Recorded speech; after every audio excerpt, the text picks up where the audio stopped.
آپ دیکھ رہے ہیں مسائل کا حل چینل۔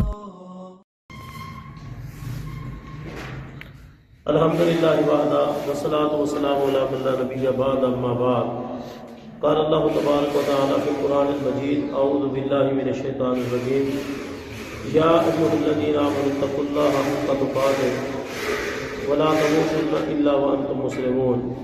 حمد و ثنا رب کائنات کے لیے بے شمار صلاۃ و سلام سید الانبیاء سید ولد آدم محمد رسول اللہ صلی اللہ علیہ وسلم کی ذات پر۔ حمد و صلاۃ کے بعد اللہ پاک نے ایمانداروں سے یہ بات کی ہے کہ اللہ سے ڈرو جس طرح ڈرنے کا حق ہے، اور تمہاری موت ایمان اور اسلام پر ہے۔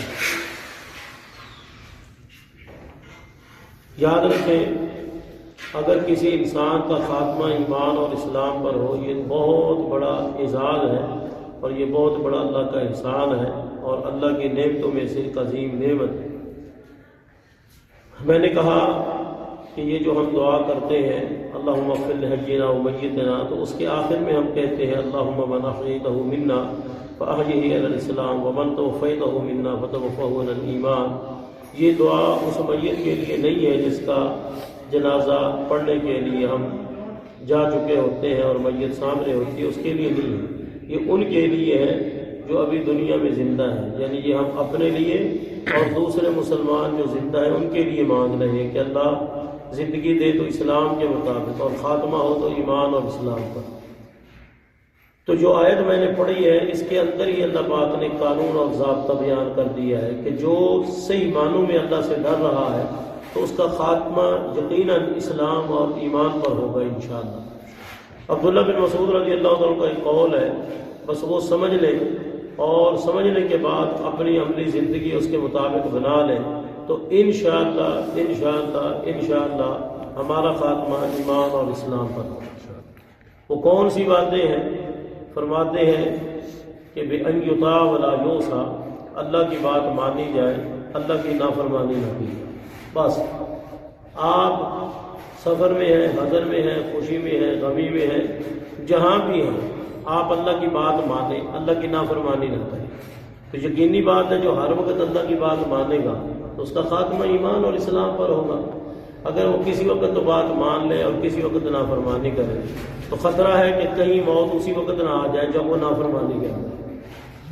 اب ایک آدمی پانچوں نمازیں پڑھتا ہے، پابندی سے پڑھتا ہے، رسول اللہ صلی اللہ علیہ وسلم کے طریقے کے مطابق پڑھتا ہے اور کوئی نماز نہیں چھوڑتا، تو یقینی بات ہے وہ جب اس دنیا سے جائے گا تو نمازی بن کے جائے گا۔ اور اب کبھی پڑھتا ہے کبھی نہیں پڑھتا، کبھی قضا کبھی ادا، کبھی پڑھ لی کبھی چھوڑ دی، تو خطرہ ہے کہ جب موت کا وقت آئے تو ایسا نہ ہو کہ اسی دن اسے نماز نہ پڑھی اور وہ اس دنیا سے جا رہا۔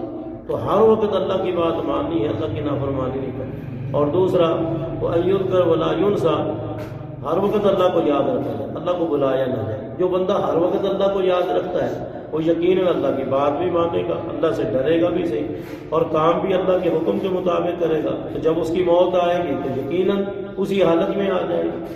اور تیسری چیز ہے وہ یشکر ولا یکفر، کہ ہر وقت اللہ کا شکر ادا کیا جائے، اللہ کی ناشکری نہ کی جائے۔ جب وہ ہر وقت اللہ کا شکر ادا کرے گا تو یقیناً جب اس کی موت آئے گی تو وہ شکر گزاری بھی ہوگا۔ اور اگر کبھی وہ شکر ادا کرتا ہے کبھی وہ ناشکری کرتا ہے تو خطرہ ہے کہ کہیں ایسا نہ ہو کہ موت آئے اور وہ ناشکری کی حالت میں ہو۔ تو یہ تین باتیں ہیں، بڑی آسان سی بات ہے، ہر وقت اللہ کو یاد رکھنا ہے، ہر وقت اللہ کی بات ماننی ہے اور ہر وقت اللہ کا شکر ادا کرنا ہے۔ یہ تین خوبیاں جب اس انسان کے اندر ہوں گی تو یقیناً اس کا خاتمہ ایمان اور اسلام پر ہوگا۔ اللہ سے دعا ہے کہ اللہ ہمیں توفیق دے کہ ہم صحیح معنوں میں اللہ کو یاد کریں، صحیح معنوں میں اللہ کی بات مانیں اور صحیح معنوں میں اللہ کا شکر ادا کریں تاکہ ہمارا خاتمہ ایمان پر اور اسلام پر ہو۔ اور یہ دعا کثرت سے پڑھا کریں، اس کے نتیجے میں انسان کا خاتمہ اچھا ہوتا ہے۔ فاطر السماوات والارض انت ولی فی الدنیا والآخرہ توفنی مسلما والحقنی بالصالحین، آمین۔ قولی ھذا وآخر دعوایا ان الحمد للہ رب العالمین۔